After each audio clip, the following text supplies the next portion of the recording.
baru kita udah.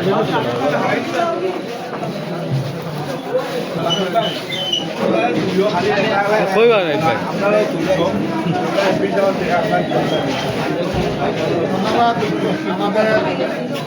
पैसा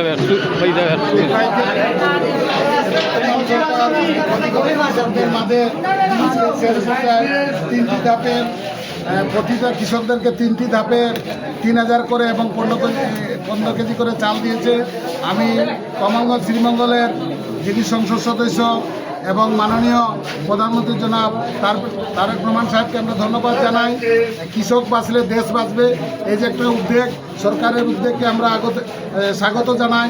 যাতে কৃষকদের মূল্যায়ন হয়, কৃষক বাঁচলে দেশ বাঁচবে সেই প্রত্যাশা করি আমাদের রহিমপুরের পক্ষ থেকে এবং আমাদের ভারপ্রাপ্ত চেয়ারম্যানের এবং আমাদের সদস্যবৃন্দের পক্ষ থেকে আমরা মাননীয় সংসদ সদস্য সহ অত্র সরকারকে আমরা ধন্যবাদ জানাই। যাতে কৃষকের পাশে থাকে, যাতে কৃষি উন্নত হয়, কৃষিদেরকে মূল্যায়ন করা হয়। কৃষক যদি বাঁচে দেশের উৎপাদন বাড়বে, কৃষকদেরকে মূল্যায়ন করলে দেশের চালিকা শক্তি বাড়বে সে প্রত্যাশা করি।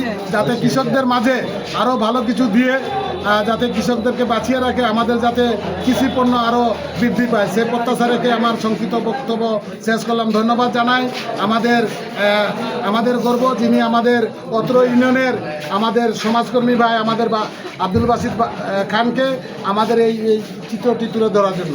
ধন্যবাদ সবাইকে।